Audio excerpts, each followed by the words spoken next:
Hello everyone, good morning. देखो अपन ने transistor वाला पार्ट स्टार्ट कर दिया था और लास्ट क्लास के अंदर मैंने आपको कॉमन इमीटर के सर्किट डायग्राम को बनाना बताया था, जो अपना पीएनपी ट्रांजिस्टर था। क्या था? पीएनपी वाला। अब अपन आज देखते हैं कि एनपीएन ट्रांजिस्टर होगा, क्योंकि मैंने आप लोगों को वही चीज़ होमवर्क के लिए दी थी और मैंने आप लोगों से बोला भी था कि आप लोग एक बार उसको करके देखें, ताकि अपन उसके अंदर ये चीज़ चेक कर सके कि आप लोगों ने उसको किस तरीके से अटेम्प्ट किया है। ठीक है ना? तो आप लोगों का काम था कि वो वाली सारी चीज़ आप लोग जो एनपीएन ट्रांजिस्टर के लिए था वो आप लोग कर सको। ठीक है, तो अपन उसी का एक और बार सर्किट डायग्राम बनाते हैं, फिर चेक करते हैं कि इसके अंदर क्या कैरेक्टरिस्टिक्स होते हैं और फिर किस तरीके से इसके एग्जाम्पल्स को करना होता है। तो अब अपन देख रहे हैं कौन सा कॉमन इमीटर, और किसके लिए? एनपीएन के लिए। कॉमन इमीटर किसके लिए देख रहे हैं अपन? एनपीएन ट्रांजिस्टर के लिए। तो मैंने आप लोगों को एक चीज बोली थी बच्चों कि जब अपने से यहां पे बात करी जाए तो सबसे पहले तो ये ट्रांजिस्टर बनाओ। ट्रांजिस्टर ऐसा ही होता है, ये अपना अब कॉमन वाला पार्ट है, उसको तो अपने को बेस करना है। तो ये हमारा कॉमन इमीटर वाला है, ये मैंने बोल दिया इमीटर है, ये बेस है, और ये क्या हो गया? कलेक्टर। इसको अपने को क्या कर देना है? कॉमन करना है, इसका मतलब ग्राउंड करना है। तो ग्राउंड करने के लिए अपन क्या कर देते हैं? यहाँ पे इसको ग्राउंड कर दिया। ठीक है, अब मैंने आपको बताया था कि एनपीएन ट्रांजिस्टर की क्या स्पेसिफिकेशन होती है। क्या बताया था? एनपीएन ट्रांजिस्टर जो होता है उसकी क्या स्पेसिफिकेशन होती है, वो मैंने आप लोगों को बताया था। ओके, तो देखो बच्चों, अपन एनपीएन ट्रांजिस्टर के लिए कॉमन इमीटर कॉन्फ़िगरेशन देख रहे हैं। ठीक है, ये सारी चीज़ें मैं इसलिए सेट कर रहा हूँ बच्चों, क्योंकि आप लोग का जो साउंड है वो बिल्कुल करेक्टली आए, उसके लिए वेट करना। तो चलो बच्चों, जो भी उसकी प्रॉब्लम थी वो अपन ने रिजॉल्व कर दी है। ठीक है, अब अपन देखते हैं कि कॉमन इमीटर का जो कॉन्फ़िगरेशन होता है एनपीएन ट्रांजिस्टर के लिए, उसका सर्किट डायग्राम कैसे बनाना है। तो मैंने आप लोगों को एक चीज़ बताई थी कि एनपीएन ट्रांजिस्टर के लिए जब अपन बात करते हैं तो एनपीएन ट्रांजिस्टर में क्या होता है? इमीटर टर्मिनल से करंट बाहर आती है और कलेक्टर टर्मिनल से करंट एंटर करती है। मतलब अगर मैं यहाँ पे कहूँ कि ये एनपीएन बनाना है तो आप ऐसे बनाओगे। ठीक है, और बेस करंट इस तरीके से आ रही होगी, तो ये अपना क्या बन चुका है? एनपीएन ट्रांजिस्टर बन चुका है। क्या बना? NPN transistor. ठीक है, तो ये वाली चीज अपनी एनपीएन ट्रांजिस्टर की हो चुकी है। अब इस एनपीएन ट्रांजिस्टर के अंदर हमें किस तरीके से डील करना है वो कैसे चेक करेंगे। तो अब मैंने आप लोगों को एक चीज बताई थी कि हमेशा अमीटर तो लगाया जाता है सीरीज में, जो अपन करंट इलेक्ट्रिसिटी में सीख चुके हैं, और जो वोल्ट मीटर होता है वो किस में लगाया जाता है? पैरेलल के अंदर, है ना? तो अमीटर तो लगाएंगे अपन सीरीज के अंदर, वोल्ट मीटर किस में लगा देंगे? पैरेलल में। तो यहाँ पे तो मैंने लगा दिया बच्चों, ये अमीटर के लिए अपन ने जगह छोड़ दी, यहाँ पे अपन ने लगा दिया वोल्ट मीटर। पहले तो ये अपना इनपुट रेजिस्टेंस, ठीक, ये हमारा अमीटर, और ये हमारा क्या हो चुका है? अमीटर को थोड़ा इधर लगा दो, क्योंकि अपने को यहाँ लगाना होता है वोल्ट मीटर। ये देखो, ये बेस करंट मैंने यहाँ पे बना दी है, ये हो गया अपना वोल्ट मीटर, और यहाँ पे अपन लगा देते हैं अमीटर। ठीक है, अच्छा, अब इसमें हमेशा इमीटर टर्मिनल को क्या करना होता है? सर्किट डायग्राम के हिसाब से अगर अपने को बनाना है तो क्या करेंगे? तो सर्किट डायग्राम के लिए अपने को क्या करना पड़ेगा भैया? इसको फॉरवर्ड बायस। अब ये NPN है, फॉरवर्ड बायस करने के लिए क्या नेगेटिव से कनेक्ट करें? तो ये नेगेटिव से कनेक्ट कर दिया, तो ये हो गया हमारा। अब देखो, ये वोल्ट मीटर, ये अमीटर, ये इनपुट रेजिस्टेंस, और ये अपना हो चुका है VBB, यानी बेस के अंदर अपन ने वो पोटेंशियल डिफरेंस अप्लाई किया है। अब ऐसे ही यहाँ पे देखो, ये हो गया हमारे वोल्ट मीटर के लिए जगह छूट चुकी थी जो, तो ये वोल्ट मीटर का हो गया। ठीक है, यहाँ अपन ने लगा दिया अमीटर, यहाँ पे आउटपुट रेजिस्टेंस, और इसको रखते हैं रिवर्स बायस। इसका मतलब ये भी जो सर्किट है इसके अंदर यहाँ पे ऐसा आ जाएगा। ये हो गया VCC, ये R0, ये अमीटर है, ये वोल्ट मीटर है। ठीक है, अब अपन इसके अंदर किस तरीके से चर्चा करेंगे, यहाँ पे देखते हैं। सबसे पहला काम, जब करंट की बात करोगे तो करंट की डायरेक्शन ऐसे आ रही है, इसका मतलब ये प्लस और ये माइनस आ रहा है। ठीक है, ये वाला जो वोल्टेज है इसको मैंने क्या बोला था बच्चों? क्या बोलते हैं? VCE। Collector to emitter voltage, ये क्या हो जाएगा VBE, यानी बेस टू इमीटर वोल्टेज। अब मुझे बताओ यहां से पॉजिटिव से ये, तो इसका मतलब ये प्लस होगा और ये क्या हो जाएगा माइनस। इसमें भी करंट ऐसे आ रही, इसका मतलब ये प्लस होगा और ये क्या हो जाएगा माइनस। ये करंट ऐसे मूव करती हुई जा रही, कलेक्टर करंट है जो, तो ये प्लस होगा और ये क्या होगा माइनस, और बैटरी का टर्मिनल ये क्या हो गया माइनस से प्लस। बात समझ में आई या नहीं आई? सबसे पहला काम अपन ने जैसे सर्किट बनाते हैं वैसे सर्किट बना दिया, ताकि अपन इसके अंदर बहुत सारी चीजें इसमें पता कर पाएंगे। तो देखो ये मुझे पता है एनपीएन ट्रांजिस्टर के अंदर कलेक्टर टर्मिनल जो होता है उसके अंदर करंट एंटर करती है, और इमीटर टर्मिनल जो होता है उसमें करंट बाहर आती है।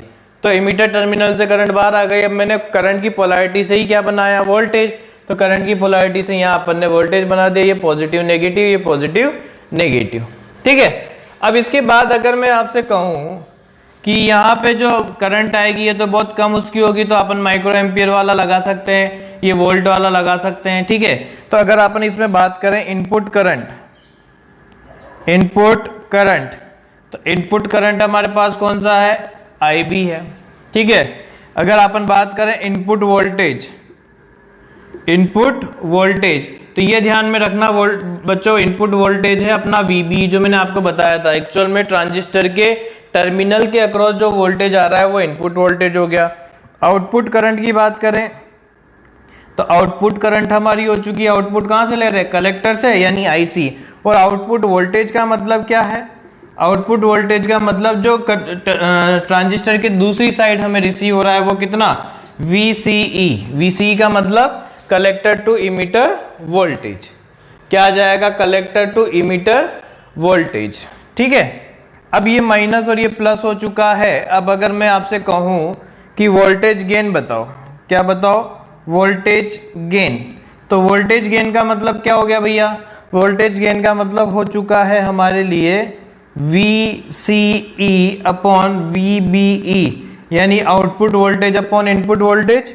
और अगर करंट गेन की बात करें तो करंट गेन क्या हो जाएगा भाई, करंट गेन आएगा हमारे पास IC अपॉन IB। अब कुछ बच्चों का ये कहना है कि सर आप ऐसे कह रहे थे कि ये लो इनपुट से हाई आउटपुट वाली डिवाइस है, तो आप ये कैसे पता कर पा रहे हो। तो देखो बच्चों, अगर मैं आपसे कहूं आउटपुट पावर, मैं ज्यादा ऊपर नहीं लिख रहा हूं, अगर मैं आपसे कहूं आउटपुट पावर, तो पावर आउटपुट की बात करें तो क्या आएगा IC स्क्वायर R0 होगा या नहीं होगा।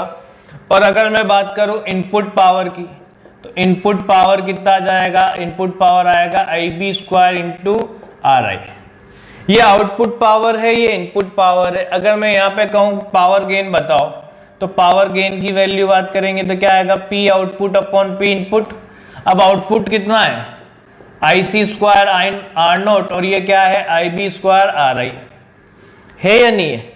तो अगर मैं यहां देखूं तो P गेन, पावर गेन जो है वो कितना आएगा, ये लिख सकते हैं IC अपॉन IB का square into R0 upon RI। अब मुझे एक चीज बताओ, अभी मैं इसके कैरेक्टरिस्टिक्स भी बताऊंगा, उससे चीजें क्लियर होगी। मैंने आपको एक चीज बताई थी कि IC जो होता है वो IB के कंपैरिजन में बहुत ज्यादा होता है। IC जो होता है वो यहाँ पे IB के कंपैरिजन में जो होता है वो बहुत ज्यादा होता है। तो बहुत ज्यादा होगा कैसे, वो मैंने बताया था ना तरीका,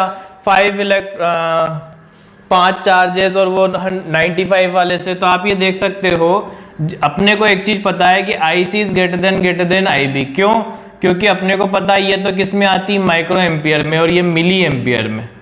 और वैसे भी देख सकते हो IC अपॉन IB जो होता है वो होता है बीटा। बीटा जो होता है, बीटा इज ऑफ ऑर्डर 100 के ऑर्डर का होता है। तो आप देख सकते हो जो पावर गेन आया वो जब बीटा का square into R0 upon RI आया, यानी आपने क्या करा 100। भाई ये अगर मान लो रेजिस्टेंस बराबर भी होते हैं तो भी अपन 100 का स्क्वायर करेंगे तो 10,000 हो गया, यानी लो इनपुट से आपने क्या बना दिया हाई आउटपुट। अब जैसे मैं आपसे कहूं KVL इन इनपुट, किसमें KVL इन इनपुट, इनपुट कौन सा है ये, तो देखो इसमें अगर अपन लगाएंगे, ये मैं इनपुट का सर्किट बना देता हूं। यहां पे ये हो गया, ये अपन ने प्लस माइनस, ये आर आई है, यहाँ से आई बी आ रही है, इधर की तरफ गई आई सी, ये वोल्टेज हमें दे रखा है वी बी ई, ये प्लस और ये माइनस से प्लस, और ये कितना है वी बी बी। तो इसमें भी सेम वही रिजल्ट निकल के आता है बच्चों। जैसे मान लो कि एक ग्राउंड है, मैं एंटी क्लॉकवाइज डायरेक्शन में स्टार्ट होता हूँ ऐसे यूँ, तो ऐसे स्टार्ट होगा तो क्या आ जाएगा, ये आएगा, देखो माइनस से प्लस चलेंगे तो प्लस वी बी ई, और यहाँ देखो माइनस से प्लस चलोगे तो क्या आ जाएगा, plus I B into R I is minus V B B is equal to 0। तो यहाँ से आप देख सकते हो वी बी की वैल्यू आ गई V B B minus I B into R I.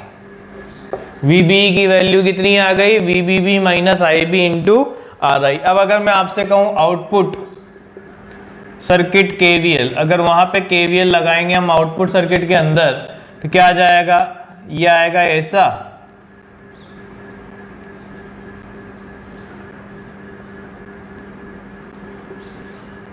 VCC, ये R नॉट, ये प्लस, ये माइनस, ये प्लस, ये माइनस, ये VCE है, ठीक है। तो अगर अपन यहाँ देखेंगे माइनस से लेके प्लस के अंदर तो कितना आ जाएगा, ये करंट ऐसे जा रही है IC, तो कितना होगा, माइनस से प्लस चलेंगे तो plus VCC minus ICR not minus VCC is equal to 0, sorry VCE। तो यहाँ आप देख सकते हो VCE की वैल्यू कितनी आ गई, VCC minus IC into R naught. कुल मिला के बच्चों अपने को ये समझ में आना चाहिए कि KVL लगाना किस तरीके से है, और सेम वैसा ही तरीका है इसके अंदर, है ना। तो चलो ये तो अपन ने देखा कॉमन इमीटर वाला कॉन्फ़िगरेशन। अब अपन देखेंगे कॉमन बेस वाला, या पहले अपन इसके देखते हैं कि कैरेक्टरिस्टिक्स। कैरेक्टरिस्टिक्स का मतलब इनपुट कैरेक्टरिस्टिक्स कैसे होते हैं और आउटपुट कैरेक्टरिस्टिक्स कैसे होते हैं। मैं आपको 2 मिनट का टाइम दे रहा हूं। चलो अब अपन देखते हैं कि कैरेक्टरिस्टिक्स कैसे रहते हैं इसके। तो अब अपन चर्चा करते हैं कि ट्रांजिस्टर के इनपुट और आउटपुट कैरेक्टरिस्टिक्स कैसे होंगे, है ना।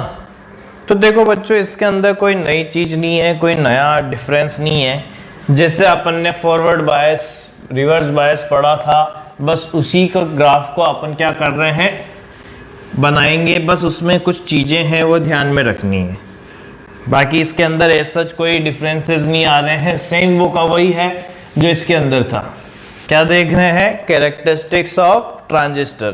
पहले तो एक चीज़ ध्यान में रखना है बच्चों, क्या चीज़ ध्यान में रखनी है कि जब अपन इनपुट कैरेक्टरिस्टिक्स, क्या होगा, जो पॉइंट में बता रहा हूं वो ध्यान में रखना है। वो क्या है कि when input characteristics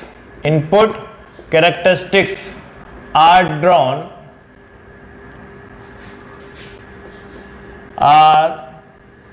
drawn, output remain constant, and maintain constant voltage. ये ध्यान में रखना है कि आउटपुट के अंदर जब आप इनपुट कैरेक्टरिस्टिक्स बना रहे होंगे तो हमेशा आउटपुट को फिक्स रखा जाता है, और आउटपुट में भी किसको रखा जाता है, वोल्टेज को। यानी जब मैं बात करूंगा तो आउटपुट में तो हमेशा किसको मेंटेन रखेंगे, वोल्टेज को। और जब मैं सेकंड पॉइंट कह रहा हूं व्हेन आउटपुट कैरेक्टरिस्टिक्स की अपन बात कर रहे हैं कि आउटपुट कैरेक्टरिस्टिक्स आर ड्रॉन, कि अगर आप आउटपुट कैरेक्टरिस्टिक को ड्रॉ कर रहे हो तो इनपुट रिमेन कांस्टेंट। इनपुट में क्या है, इनपुट को कांस्टेंट रखा जाता है, और इनपुट में क्या होता है, current in input remain constant. क्या है कि आउटपुट के अंदर तो क्या है, कांस्टेंट रखते हैं अपन किसको। जैसे मैं आपको एक सीधी सी बात बताता हूं, इनपुट और आउटपुट की अपन चर्चा करते हैं। जब आप इनपुट कैरेक्टरिस्टिक्स बना रहे हो, देखो एक चीज मैं बताता हूं बच्चों, क्या होता है, ट्रांजिस्टर के अंदर करंट जो होती है ना वो इनपुट मानी जाती है, और वोल्टेज जो होता है वो आउटपुट माना जाता है। तो जब अपन इनपुट कैरेक्टरिस्टिक्स बनाते हैं क्या करते हैं, इनपुट कैरेक्टरिस्टिक्स बनाते हैं तो आउटपुट को फिक्स रखा जाता है। क्यों? ताकि हमारे जो ऑब्जर्वेशन है वो अच्छे से आ सके। जैसे मैं आपको एक चीज बताता हूं, मान लो अगर अपन बात करते हैं इनपुट कैरेक्टरिस्टिक्स की, किसकी, इनपुट कैरेक्टरिस्टिक्स, ठीक है। तो जब आप चर्चा करने जा रहे हो किसकी, इनपुट कैरेक्टरिस्टिक्स की, तो इनपुट कैरेक्टरिस्टिक्स के अंदर अब जो भी आप जिस भी टाइप के ट्रांजिस्टर के लिए बना रहे हो, क्या कर रहे हो, जिस भी टाइप के ट्रांजिस्टर के लिए ये सारी चीजें बना रहे हो, तो आप क्या कर दो, उसको फिक्स कर दो किस पे, एक पर्टिकुलर वोल्टेज पे। किसको फिक्स कर दो, आउटपुट को फिक्स कर दो पर्टिकुलर वोल्टेज पे। और पर्टिकुलर वोल्टेज पे फिक्स करने का मतलब क्या हो चुका है, पर्टिकुलर वोल्टेज पे फिक्स करने का मतलब ये हो गया कि आपने किसी एक, जैसे मान लो 2 वोल्ट पे फिक्स कर दिया, 3 वोल्ट पे फिक्स कर दिया, फिर उसके बाद आपने देखा कि इनपुट कैरेक्टरिस्टिक्स कैसे निकल के आ रहे थे। क्या देखा, इनपुट कैरेक्टरिस्टिक्स जो थे वो कैसे निकल के आ रहे थे, ठीक है। यही ऑब्जर्वेशन होता है इसके अंदर। तो अपने को ये चीज़ ध्यान में रखनी है, जब कभी भी इनपुट कैरेक्टरिस्टिक्स हम बनाने वाले हैं, इनपुट कैरेक्टरिस्टिक्स बनाने के लिए हम हमेशा आउटपुट के वोल्टेज को कांस्टेंट रखेंगे, और जब हम आउटपुट कैरेक्टरिस्टिक्स बना रहे होंगे तो इनपुट को कांस्टेंट रखेंगे। अब देखो मैं आपको एक सीधी सी चीज़ बताता हूँ, जैसे मैंने मान लो फर्स्ट मैं आपको एक चीज़ कहता हूँ कि इसके अंदर जो ग्राफ आने वाले हैं वो किसके आने वाले हैं, सेम वही ग्राफ आने वाले हैं जो फॉरवर्ड बायस के आने वाले हैं। कैसे कैरेक्टरिस्टिक्स आते हैं, इनपुट कैरेक्टरिस्टिक्स आते हैं, आप लोग ग्राफ देख के ही समझ जाओगे बच्चों की ये ग्राफ तो वैसा ही आ रहा है जैसा हमने डायोड के फॉरवर्ड बायस का देखा था, और आना भी चाहिए बच्चों। इनपुट कैरेक्टरिस्टिक्स में अगर मैं इमीटर की बात कर रहा हूँ तो इमीटर में अपन किसका ग्राफ बनाते हैं, फॉरवर्ड बायस का ही तो बनाएंगे, क्योंकि इमीटर टर्मिनल को आप क्या रखते हो, फॉरवर्ड बायस ही तो रखते हो। तो देखो जैसे मान लो ये जो भी था, जर्मेनियम लिया या सिलिकॉन लिया आपने, मान लो मैं सिलिकॉन के लिए बात करता हूँ, तो सिलिकॉन के लिए 0.7 वोल्ट होता है, तो यहाँ तक तो वो कांस्टेंट रहेगा, फिर उसके बाद क्या हो जाएगा, एक्सपोनेंशियली ग्रोथ होगी, है ना। पर एक्सपोनेंशियली ग्रोथ हो गई तो अब आप इनपुट कैरेक्टरिस्टिक्स किस किस के बीच में देखोगे, करंट और वोल्टेज के बीच में देखोगे ना। इनपुट वोल्टेज, अब जैसे मैं बात कर रहा हूँ कॉमन इमीटर की बात कर रहे हैं अपन, कॉमन इमीटर, ठीक है।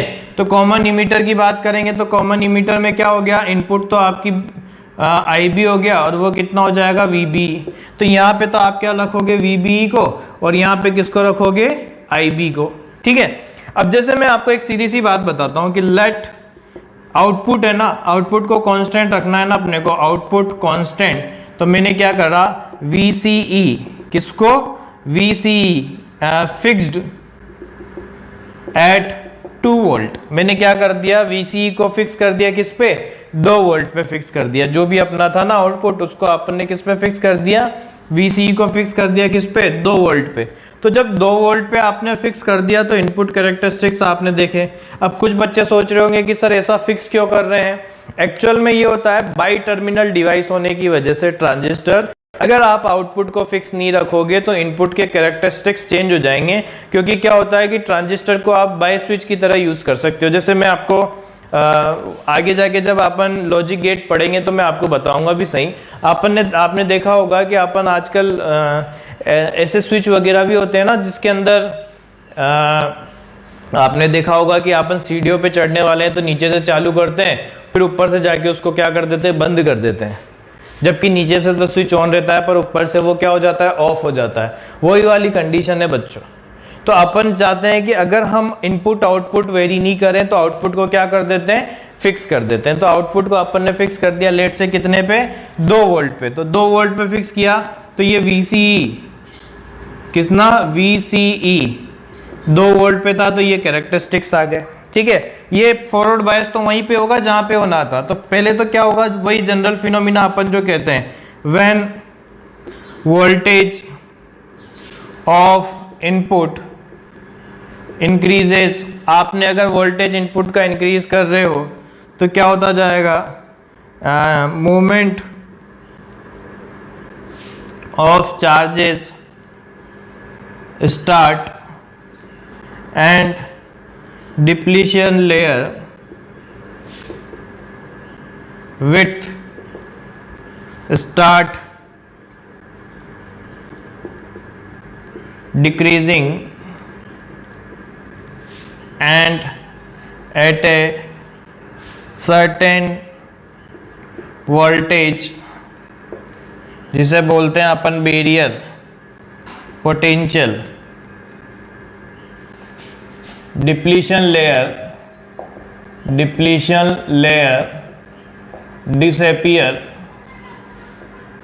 disappear and conduction start and high current appear. वहां पे जो करंट निकल के आती है वो। अब जैसे आपसे कहा जाए कि सर ये क्या हुआ, तो अब अगर मैं आपसे कहूं कि ये IB थी ना,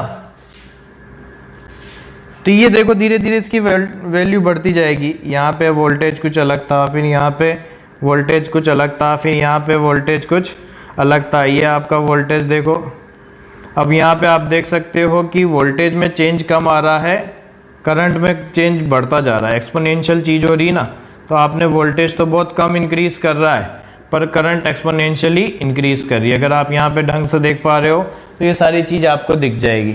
अब अगर मैं आपसे कहूँ कि दूसरा ग्राफ क्या होगा, तो दूसरे ग्राफ के अंदर कुछ नहीं है बच्चों, ये कि यही ग्राफ में अब वो जो ग्राफ होगा वो हल्का सा आगे की तरफ आ जाएगा। कह दो कि VCE को किस में कर दिया, 4 वोल्ट पे फिक्स कर दिया। VCE को किस पे फिक्स कर दिया, 4 वोल्ट पे। तो अब अगर मैं आपसे कहूँ कि इनपुट रेजिस्टेंस क्या होगा, तो इनपुट रेजिस्टेंस के लिए देखो ये मुझे ट्रायंगल दिख रहा है कि नहीं दिख रहा, ये और ये, ठीक है। ये तो डेल्टा VBE और ये डेल्टा IB दिख रहा है। तो अगर मेरे से बोला जाए तो मैं आपसे ये कह सकता हूं फॉरवर्ड बायस या इनपुट रेजिस्टेंस। तो जब इनपुट रेजिस्टेंस की बात करेंगे तो RI कितना आ जाएगा, ये आएगा delta VBE upon delta IB। अब अपने को पता है कि IB जो है वो तो बहुत कम है, और जब IB बहुत कम है तो अपन ऐसे कह सकते हैं RI इज वेरी लेस। जो इनपुट रेजिस्टेंस आने वाला है वो बहुत कम आएगा, ठीक है। अब अपन बात करते हैं किसके अंदर, रिवर्स बायस कैरेक्टरिस्टिक्स के अंदर। किसके अंदर बात करने वाले हैं अपन, रिवर्स बायस कैरेक्टरिस्टिक्स के अंदर। तो रिवर्स बायस में क्या होगा, या अपन ये कह सकते हैं आउटपुट कैरेक्टरिस्टिक्स। आउटपुट कैरेक्टरिस्टिक्स में क्या होता है बच्चों, जो डायोड का रिवर्स बायस वाला पार्ट आप थर्ड क्वाड्रेंट में बनाते हो ना, उसी को फॉरवर्ड फर्स्ट क्वाड्रेंट के अंदर बना दो, आपका काम हो जाएगा। पर किस चीज को ध्यान में रखते हुए, जो मैंने आप लोगों को बताया है। क्या चीज बताई है, जैसे देखो अगर मैं आपसे कहूं कि डायोड का रिवर्स बायस वाला ग्राफ बनाओ, तो ये से ही तो बनाओगे। ये मैंने आप लोगों को बताया था कि इसके अंदर क्या था कि ये ऐसा ग्राफ आ जाता है, ठीक है। तो वैसा ही ग्राफ आप फर्स्ट क्वाड्रेंट के अंदर बना दो। फर्स्ट क्वाड्रेंट के अंदर बनाने का मतलब, जैसे आउटपुट क्या था हमारा, कलेक्टर करंट, आउटपुट वोल्टेज क्या था VCE, पर मैंने आपको क्या कहा था कि इनपुट को क्या करना है, फिक्स करना है। इनपुट फिक्स, इनपुट में किसको मतलब IB को क्या कर दो, फिक्स कर दो, क्योंकि बाई टर्मिनल डिवाइस होती है तो इनपुट और आउटपुट एक दूसरे को अफेक्ट करते हैं। तो देखो सबसे पहले मैंने क्या करा, IB को फिक्स कर दिया 0 पे, तो ये ऐसा ग्राफ निकल के आया। क्या किया, यहां पे तो मैंने किसको फिक्स कर रखा है, IB को 0 माइक्रो एम्पियर पे। किस पे फिक्स कर रखा है, 0 माइक्रो एम्पियर पे। फिर बाद में अगर मैं और अलग पे देखूंगा तो ये ग्राफ थोड़ा और इंक्रीजिंग हो जाएगा। इंक्रीजिंग होते ही ये ऐसे आ जाएगा। अब आप वैल्यू बढ़ा दोगे, IB की वैल्यू आपने क्या कर दी 1 माइक्रो एम्पियर। फिर इसके बाद ऐसे ही जब आप वैल्यू को ज़्यादा कर दोगे तो ये ऐसे आ जाएगा। तो ऐसे कंटिन्यूसली ग्राफ आते जाएंगे IB की वैल्यू को चेंज करते हुए कि 5 माइक्रो एम्पियर, फिर 10 माइक्रो एम्पियर, ये ऐसे कंटिन्यूसली आपके ग्राफ आते जाएंगे, ठीक है। तो ये आपका क्या हो गया, आउटपुट कैरेक्टरिस्टिक्स वाला पार्ट हो गया। बस एक चीज़ ध्यान में रखना बच्चों की, ये जो है वो हल्की सी ऊंची होनी चाहिए, पैरेलल टू एक्स एक्सिस नहीं हो के थोड़ा सा आपको स्लाइटली हल्का सा 1-2 डिग्री का स्लोप रखना है, ताकि ये इंक्रीजिंग भी लगे। क्योंकि क्या होता है कि जैसे जैसे चार्ज पार्टिकल की एनर्जी बढ़ेगी ना, मूवमेंट उनका बढ़ेगा, इसलिए जो अमाउंट ऑफ करंट है ना वो हल्के से अमाउंट में बढ़ता है। ठीक है, अब ध्यान से समझना जो चीज मैं बताने जा रहा हूं।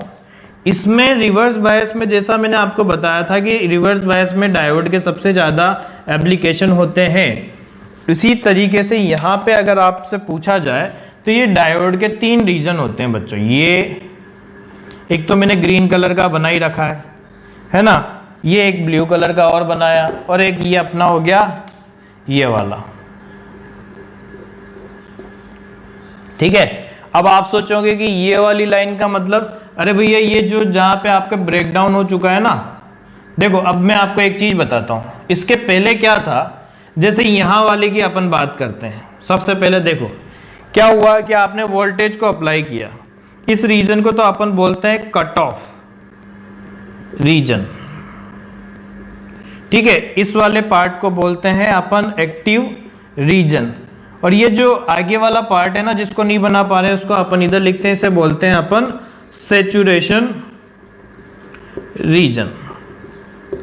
क्या बोलते हैं, एक तो होता है कट ऑफ रीजन, एक होता है एक्टिव रीजन, और एक क्या होता है सैचुरेशन रीजन। अब देखो इसी के बारे में अपन आगे चर्चा करते हैं।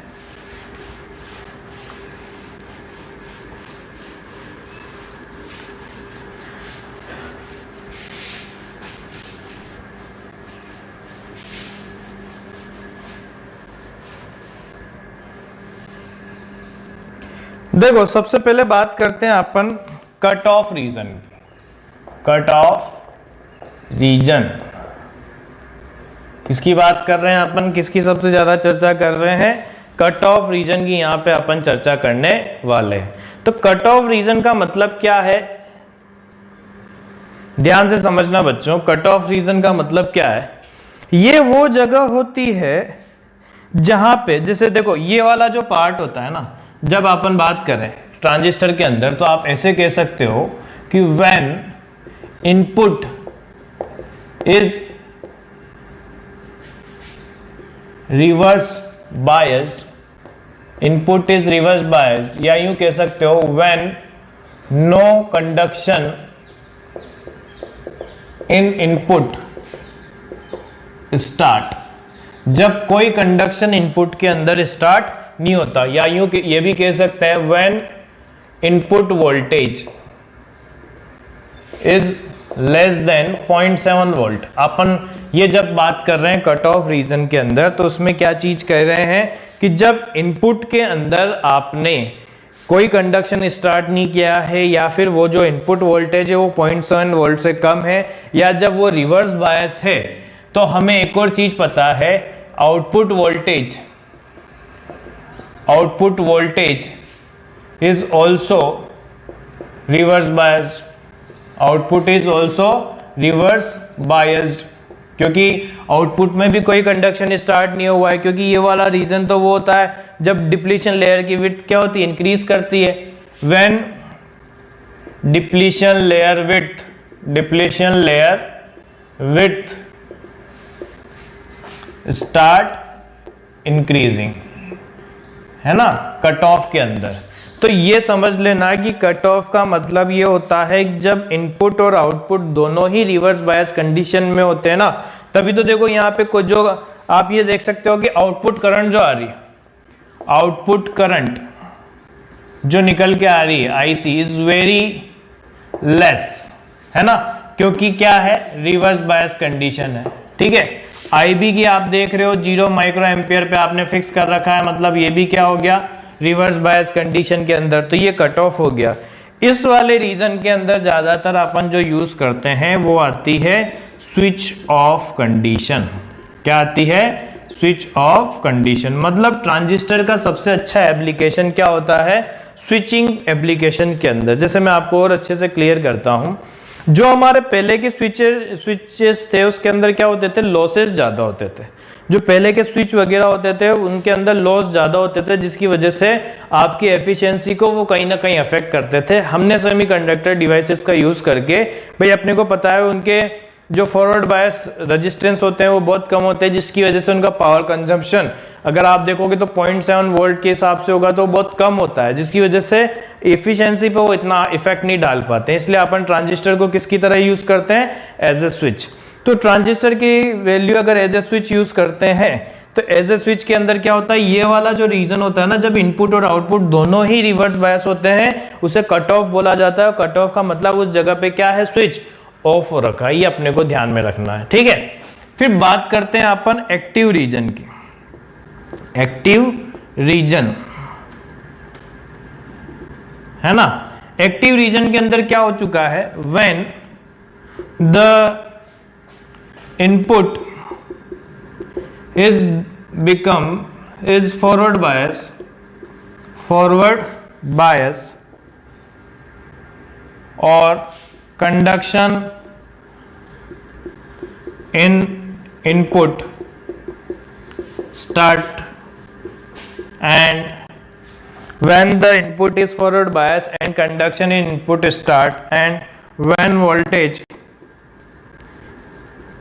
is greater than 0.7 volt, when voltage is greater than 0.7 volt। तो ये तो इनपुट के बारे में इंफॉर्मेशन हो चुकी है, ठीक है।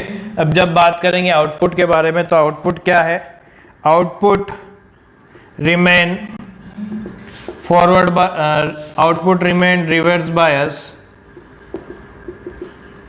Since the width of depletion layer increases, which increases output resistance and no conduction in output. Output में वहां पे कोई भी कंडक्शन नहीं हो रहा होता है। तो जब आउटपुट में कोई कंडक्शन नहीं हो रहा होता है तो आप ऐसे कह सकते हो, आईसी तो जो आने वाला है,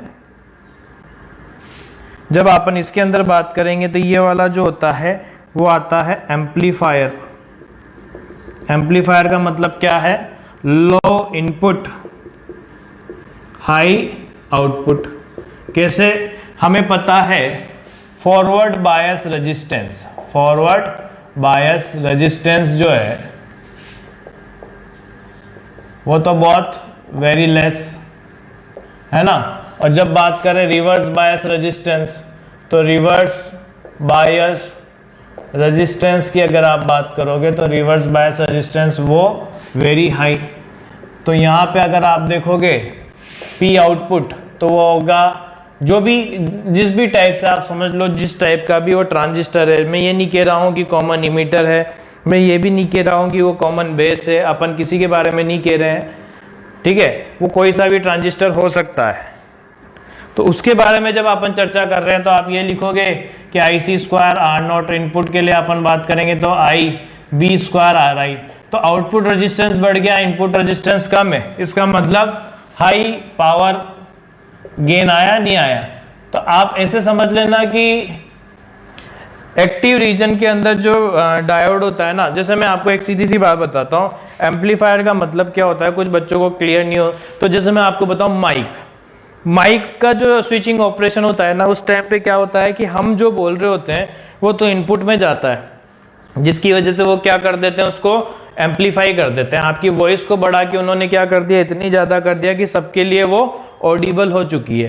पर आपने तो इनपुट कम दिया ना, इनपुट कम देने का मतलब आपने तो बहुत कम बोला, पर वहाँ पे सुनाई देने वाली जो आवाज़ है उसकी फ्रीक्वेंसी बढ़ चुकी है। तो वो कैसे किया कि लो इनपुट से आपने हाई आउटपुट, पावर गेन आपने बढ़ा दिया। तो एम्पलीफायर का मतलब क्या हो चुका है, जिसके अंदर भी आउटपुट वोल्टेज हो या आउटपुट अगर हाई हो रहा होगा तो वो अपना क्या हो चुका है, एम्पलीफायर के लिए। तो इसलिए अपन क्या करते हैं कि एम्पलीफायर रीजन में यहाँ रहते हैं। अब सैचुरेशन का मतलब जैसे एकदम से क्या हो चुका है, ब्रेकडाउन हो चुका है, ठीक है। तो अब जब अपन बात करेंगे सैचुरेशन के अंदर कि सैचुरेशन रीजन, तो सैचुरेशन रीजन की आप बात करोगे तो क्या होगा, when input is forward bias. Input को तो आपने क्या रखा हुआ है, फॉरवर्ड बायस। इसका मतलब क्या है, conduction take place, conduction take place voltage जो है वो ग्रेटर देन क्या है 0.7 वोल्ट। जब इनपुट जो है वो फॉरवर्ड बायस है, कंडक्शन वहां पे हो रहा है और वोल्टेज की वैल्यू अगर 0.7 से ज्यादा है। जब अपन बात करेंगे आउटपुट की, तो आउटपुट के अंदर क्या होगा, output the width of depletion layer break due to excess of energy of charge carriers and conduction in output start and very high amount of current appear, we can say output become forward bias है ना। तो यहाँ पे forward bias हो चुका है, तो इसको क्या करते हैं, स्विच ऑन कंडीशन। ठीक है, तो यहां से मैंने क्या चीज देखी बच्चों में, अगर आपको जो चीज समझाना चाहता हूं वो क्या है, ये वाला जो रीजन है ना, जस्ट उसका है। इसमें आप क्या कह सकते हो कि input forward bias, output be forward bias, और ये क्या हो चुका है, स्विच ऑन कंडीशन, मतलब आपको पावर आउटपुट मिल रहा है। एक्टिव रीजन की बात करें तो इनपुट क्या है, फॉरवर्ड बायस है ना। आउटपुट की बात करें तो क्या है, रिवर्स बायस है, और ये किसके अंदर यूज किया जाता है, एम्पलीफायर, यानी हाई पावर के लिए, हाई पावर गेन। ठीक है, कट ऑफ रीजन की बात करें तो इनपुट क्या है, आरबी, आउटपुट भी क्या है, आरबी रिवर्स बायस है। ठीक है, और यहां पे कौन सी कंडीशन हो चुकी है, स्विच ऑफ, यानी जब स्विच ऑफ करना होता है तो आप ऐसे कह सकते हो, डायरेक्ट क्वेश्चन इससे आ सकते हैं। क्या चीज अपने को ध्यान में रखनी है कि जब स्विच ऑफ कंडीशन होती है तो क्या बोला जाएगा कि स्विच ऑफ कंडीशन पे अपन ऐसे कह सकते हैं कि जो डायोड होता है या ट्रांजिस्टर जो होता है उसके अंदर इनपुट वाला जो पार्ट होता है, कौन सा, इनपुट वाला जो पार्ट होता है वो किसके अंदर होता है, वो होता है स्विच ऑफ कंडीशन के अंदर रिवर्स बायस में। आउटपुट वाला भी क्या होता है, रिवर्स बायस के अंदर। ठीक है, तो ये मैंने कुछ पॉइंट्स है जो आप लोगों को बताए, जिससे आपकी क्या होगा, चीजें और क्लियर हो जाएगी। मैं ज़्यादा थियोरेटिकल पार्ट इसलिए नहीं लिखा रहा हूँ क्योंकि बोर्ड के अंदर तो है नहीं, पर अपने एनटीए के अंदर इसके क्वेश्चन पूछे जा सकते हैं, इसलिए मैं यहाँ पे जो इम्पोर्टेंट पार्ट है उसको बता रहा हूँ, है ना। ये फॉरवर्ड बायस है बच्चों, अगर नहीं दिख रहा हो रिफ्लेक्शन की वजह से, तो ये फॉरवर्ड बायस, दोनों जब इनपुट और आउटपुट फॉरवर्ड बायस हो चुके हो। ठीक है, तो ये दोनों टाइप के उसके अंदर वैलिड है, चाहे आप कॉमन इमीटर की बात करो या फिर कॉमन बेस की बात करो। अब देखो मैं आपको कॉमन बेस के बारे में बताता हूँ। कॉमन बेस के अंदर किस तरीके का कंडीशन होती है कि उसका सर्किट डायग्राम कैसे बनाएंगे।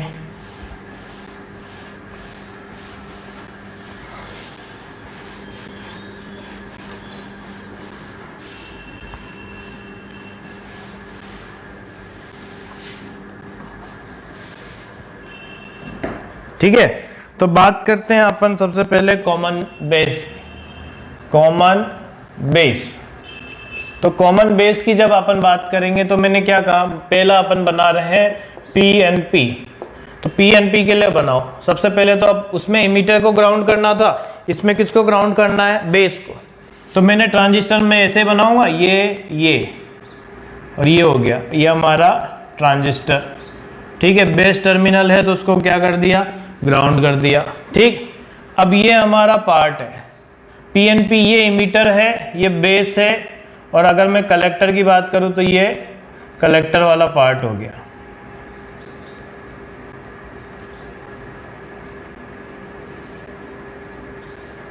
ठीक है, ये हमारा कलेक्टर वाला पार्ट हो चुका है। अब ध्यान से समझना बच्चों, अगर इमीटर टर्मिनल से करंट अंदर आएगी, कलेक्टर टर्मिनल से करंट बाहर जाएगी और बेस से इधर जारी होगी, यानी ये क्या हो चुका है, पीएनपी, यही होगा।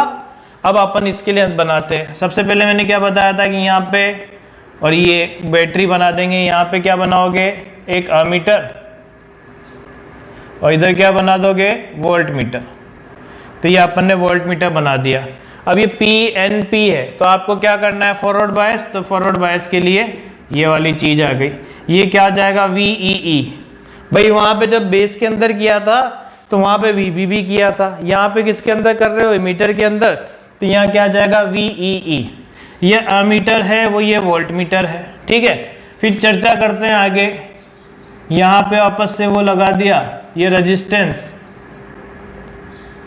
अब ये क्या करना है, रिवर्स बायस। रिवर्स बायस करना है तो किससे कनेक्ट करें, N से, तो ये आ जाएगा। आ गया।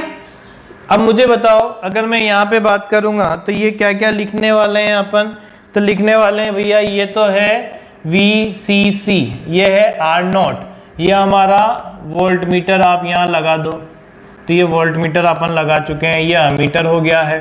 अब अपन सारी चीजें बनाते हैं।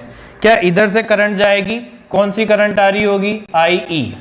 ठीक है, इसका मतलब ये प्लस और ये क्या होगा, माइनस। ये इनपुट रेजिस्टेंस है, ये माइनस और ये प्लस। ये करंट ऐसे जा रही है, इसका मतलब ये प्लस और ये माइनस। कौन सा वोल्टेज बोलेंगे, VEB, emitter to base voltage. किधर से किधर करंट जा रही है, इमीटर से बेस की तरफ। वहां पे देखो बेस से इमीटर जा रही थी, इसलिए VBE बोला था। अब यहाँ क्या हो जाएगा, यहाँ से करंट इधर गई, तो अगर आप यहाँ कहोगे तो यहाँ क्या बोलोगे, ये प्लस और ये क्या हो गया, माइनस। ये आ जाएगा हमारे VBC, base to collector voltage. ठीक है, यहां से ये IC करंट गई और ये प्लस और ये माइनस, और यहाँ माइनस और ये प्लस। आ गया, इस तरीके से ये आ जाएगा। ठीक है, अब देखो ऑब्वियस सी बात है, वहां पे मैंने माइक्रो एम्पियर ये सब कैसे बताया था, मेरे को पता था कि जो वहां पे बेस करंट है वो बहुत कम आती है, इसलिए माइक्रो एम्पियर में लगाया था। यहाँ पे मिली एम्पियर में आएगा, क्योंकि अमीटर करंट है वो ऑलमोस्ट किसके इक्वल आती है, कलेक्टर करंट के। वो याद करो 100 वाला एग्जांपल जो मैंने दिया था। तो जैसे अगर मैं यहाँ पे कहूँ तो यहाँ इनपुट क्या होगा, तो इनपुट करंट की बात करें तो इनपुट करंट हो चुकी है सर हमारे पास IE। आउटपुट करंट की बात करें तो आउटपुट करंट हो चुका है हमारे पास IC। इनपुट वोल्टेज की अगर अपन बात करें तो इनपुट वोल्टेज अब कौन सा होगा, VEB, emitter to base voltage. Output current की बात करें तो आउटपुट करंट कितना हो जाएगा, VBC, यानी बेस टू कलेक्टर वोल्टेज।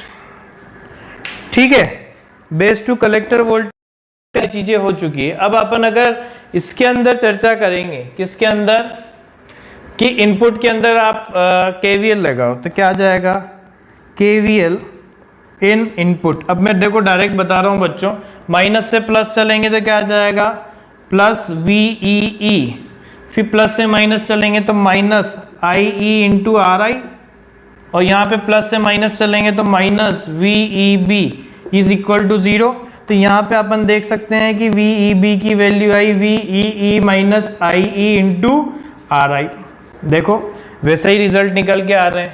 अगर मैं आपसे कहूं कि KVL इन आउटपुट बताओ, तो आउटपुट के अंदर अपन देखेंगे तो कैसा आएगा, देखो यहां से स्टार्ट होते हैं, प्लस से माइनस चलेंगे तो माइनस VCC, यहां से स्टार्ट हो रहे हैं अपन।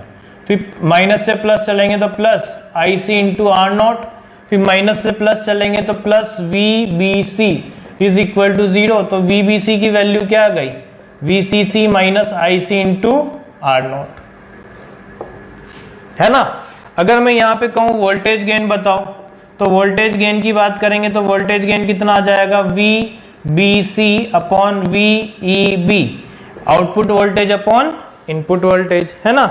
करंट गेन की बात करूं तो करंट गेन कितना आ जाएगा, करंट गेन आता है यहाँ पे I output upon I input, यानी IC अपॉन IE, और मुझे पता है ये तो कितना आता है, IC अपॉन I, जो कि अल्फा की इक्वल आता है ना। पावर गेन की अगर मैं बात करूं तो पावर गेन क्या आ जाएगा, पावर गेन आएगा हमारे पास P output upon P input, यानी IC square R0 upon IE square RI, या अपन ऐसे लिख सकते हैं alpha square R0 upon RI। तो यही सारी चीजें हैं बच्चों जो अपने ट्रांजिस्टर के अंदर कॉमनली ज़्यादातर हमारे से जो पूछी जाती है। ठीक है, अब ये क्या होगा कि ये सारा पार्ट अगर आप ध्यान में रखोगे, आप चाहो तो यहाँ पे क्या कर सकते हो, एनपीएन ट्रांजिस्टर के लिए भी बना सकते हो, रिजल्ट हो के वही क्या आएंगे, सेम आएंगे। क्यों, वहाँ पे कोई भी बिल्कुल भी डिफरेंसेस नहीं आता है, सेम होगा वही रहेगा, चेंजेस वहाँ पे कुछ नहीं आने वाले हैं।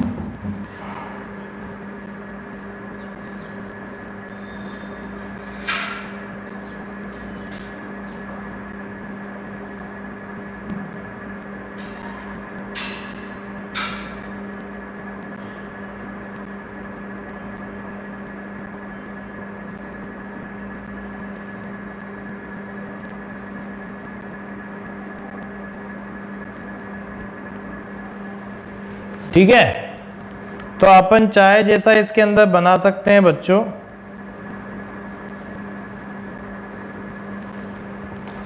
अब अपन चर्चा करते हैं इसके क्वेश्चंस की। किसकी चर्चा करने वाले हैं, क्वेश्चंस की। तो जब क्वेश्चन की चर्चा करने वाले हैं तो चलो अपन अब इसके थोड़े बहुत क्वेश्चन देखते हैं, जिससे हमारे को ये चीज़ें क्लियर हो जाए कि अप्लाई किस तरीके से करना होगा। तो ट्रांजिस्टर के अब अपन क्वेश्चन प्रैक्टिस से देखेंगे कि किस तरीके से हमारे को यहाँ पे ये सारी चीज़ें अप्लाई करनी चाहिए, और इसी की प्रैक्टिस करेंगे जिससे हमारी क्या होगी, चीज़ें क्लियर हो जाएगी। जैसे मैं आप लोगों को क्वेश्चन की फॉर्म में एक क्वेश्चन बताता हूँ।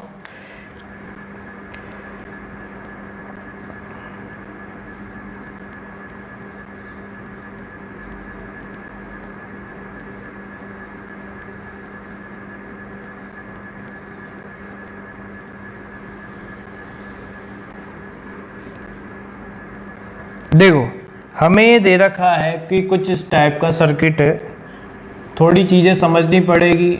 ये यहाँ से ये ट्रांजिस्टर के क्वेश्चन बहुत इजीली होंगे अगर आप लोगों ने इसको थोड़ा समझ के किया। ये आपको दे रखा है आरबी, ये तो दे रखा है आरबी, ये कितना दे रखा है 1 किलो ओम, ठीक है।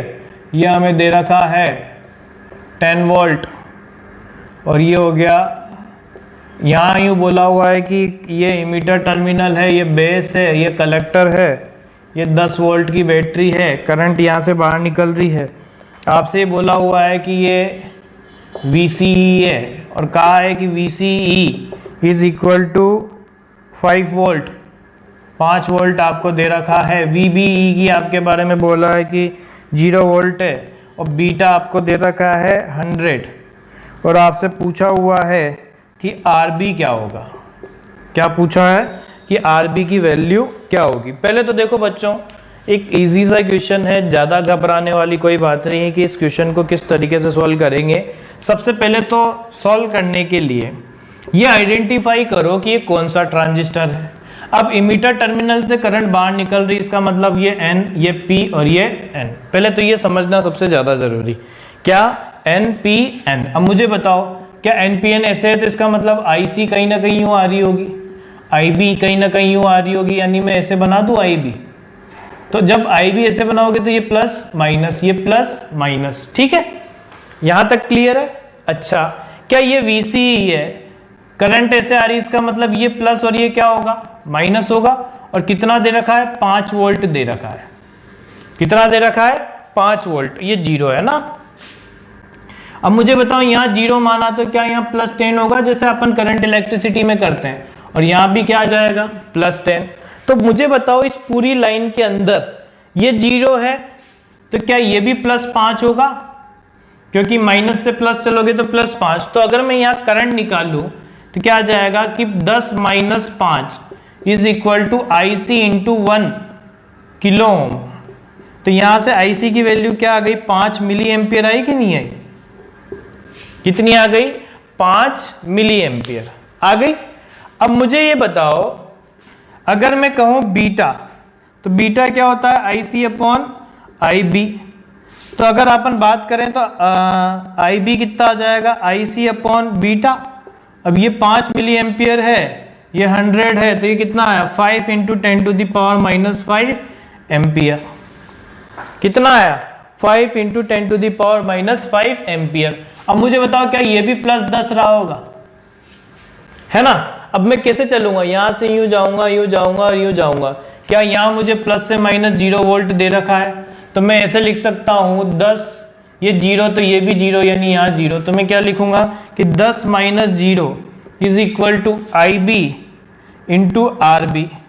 तो अपन ऐसे लिख सकते हैं, मुझे RB निकालना है, तो RB कितना आ जाएगा 10/5 इंटू 10⁻⁻5, कितना आया 2 इंटू 10⁻5 ओम। ये हमारा आंसर आ चुका है किसका, RB का।